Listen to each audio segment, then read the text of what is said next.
In this episode, we'll compare the business model of Singapore Jewel and the Sanya duty-free mall.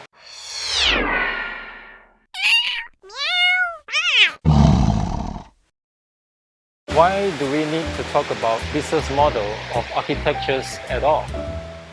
The reason is simple. All architectures have their intended functions.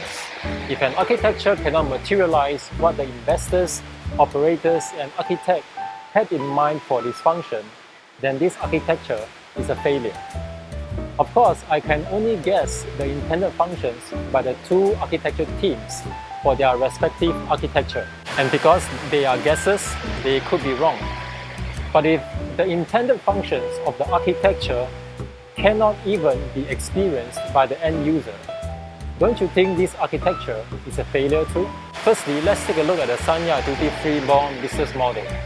Sanya is an island, and Sanya duty-free mall is a duty-free mall outside the airport and a place where you can buy duty-free goods without going overseas. Since the first day of operation of the Sanya duty-free mall until my very last photography project in the mall in 2019, end of October, my views for the investors of the Sanya duty-free mall is they have made a big fortune. Whenever the Sanya duty-free mall starts its operation at 10 a.m., there will always be queues of consumers rushing in to buy duty-free skincare products. I can totally relate to this because in my previous job as a photographer, I had to take photos of skincare counters with no humans inside the photos. If I don't finish the photography by 10 a.m., basically it will be impossible for me to take photos of the counters without anyone before this mall closes at 10 p.m. because there are simply too many people in the mall. So I feel that the business model for the Sanya duty-free mall is firstly, to sell duty-free products to ready China consumers, and secondly, the aesthetics and comfort of the architecture will enhance the duty-free shopping experience of the China consumers. I almost cannot remember seeing any consumers that came to Sanya duty-free mall to admire the beautiful architecture and buy duty-free products on the way as a secondary plan. Of course, this does not mean that the architecture design and the comfort inside the architecture is not important, because a comfortable environment would encourage the consumers to stay longer inside the shopping mall, thus encouraging them to make more purchases that wasn't in their shopping list from the start. Consumers who come to the Sanya duty-free mall never had their main aim to experience the beautiful design of the architecture. What attracted them primarily to the duty-free mall is the fact that they can buy duty-free products without having to go overseas. And for me as an architecture consumer, the Singapore Jewel is a combination of a public architecture and a commercial architecture.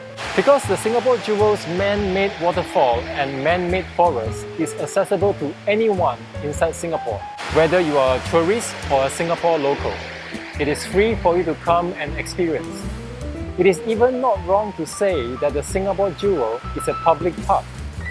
However, this park needs to earn money too.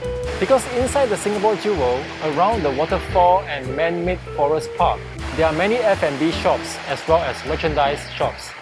There are even experience shops for kids to experience.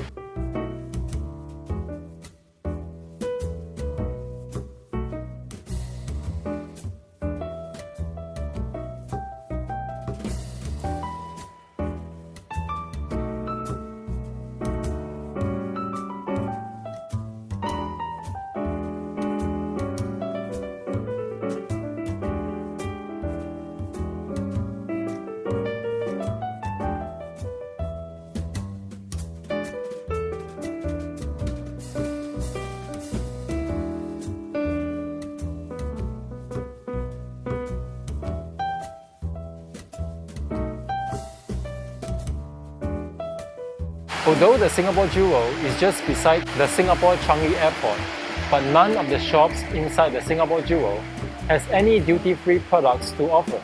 That means to say that if the Singapore Jewel does not have this man-made waterfall and the man-made forest, It is almost no different from the many other shopping malls available in Singapore. From this point, we can tell that the Singapore Jewel team is attempting to use this man-made waterfall and man-made forest as its two visual experience attraction point to attract people to come to the Singapore Jewel and thus materializing people spending money inside its shopping mall. I know many people will say, hey, you forgot about the human traffic from the Changi Airport's departure and arrival. Personally, to me, this human traffic is not that significant. Let's think about what are the kind of people depart and arrive via the Singapore Changi Airport. Number 1, tourists. Number 2, business travelers. And 3, local Singaporeans, holiday travelers leaving or arriving via Singapore Changi Airport. If you are a tourist and you just arrived in Singapore, would you go shopping immediately in the Singapore Jewel for non-duty-free products at the airport? Or would you rather, after you check in to your hotel, then go to Orchard Road in Singapore to do your shopping for non-duty-free products? Both places sell the same kind of things, non-duty-free products. There isn't any reason for you to have to buy something from the Singapore Jewel shopping mall. Moreover, there are more shopping malls and brands to choose from in places like the Singapore Orchard Road. Unless within the Singapore Jewel shopping mall, there is a brand or certain product that is exclusively only available in the Singapore Jewel and not anywhere else in Singapore, then there is a possibility that someone will do their purchases inside the Singapore Jewel shopping mall. But as far as I know, there is no such shop inside the Singapore Jewel. When tourists are about to leave Singapore via the Singapore Changi Airport, maybe they will come to the Singapore Jewel to walk around before they pass the customs, but definitely they will buy whatever they have not buy inside the duty-free mall inside the Singapore Changi Airport. The most that they will do inside the Singapore Jewel is probably to have a meal.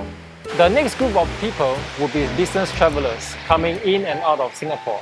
Basically, most business travelers that I have seen, their time schedule is usually packed very tightly. Upon arrival in Singapore, basically they do not have much time to walk around. Usually, they will check in directly into their hotel and go for their business meetings because their main aim is not to come to Singapore for holiday. Even if they have reserved a few days to stay in Singapore as a tourist, their spending patterns will be the same as what I said before as a tourist. They would make most of their purchases for non-duty-free products in places like Orchard Road. And the last group of human traffic would be Singaporean locals departing and arriving via the Singapore Changi Airport. But it will be the same kind of situation for them. They know that they can buy duty-free products when they are going overseas. Therefore, they will not make purchases inside the Singapore Jewel.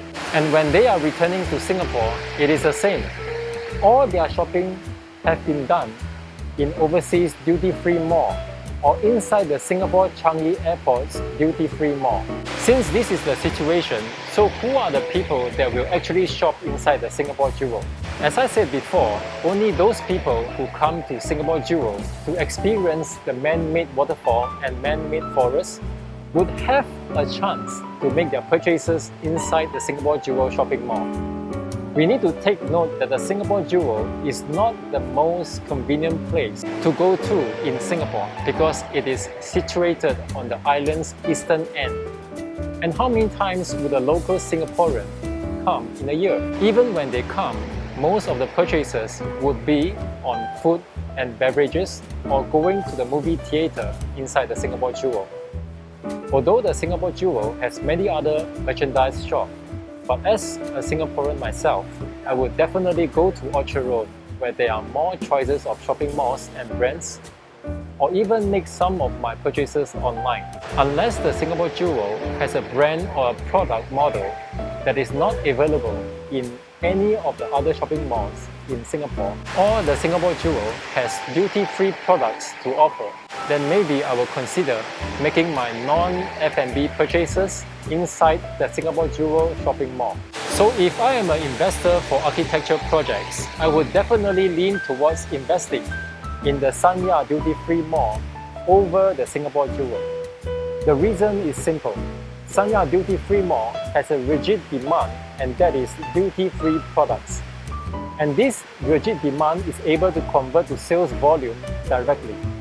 Whereas for the Singapore Jewel, its rigid demand is the experience of the beautiful man-made waterfall and the man-made forest experience. However, the people who came for this experience do not have to spend money here, because there is nothing here that the shopping malls in other parts of Singapore cannot offer.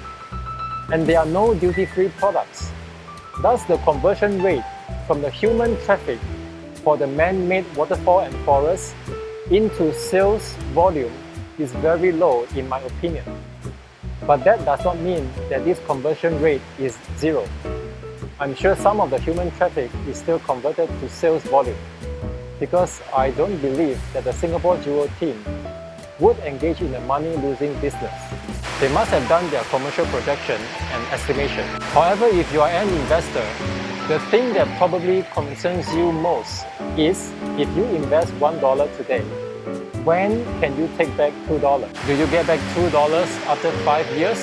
Or do you take back $2 after 10 years? This is very important to investors. Thus, looking at business model, I feel the Sanya duty-free mall is the obvious winner here. That is all for my comparison between the Singapore Jewel and the Sanya duty-free mall. I hope you like it. In the future, I will share more of my personal opinion on other architectures. See you next time.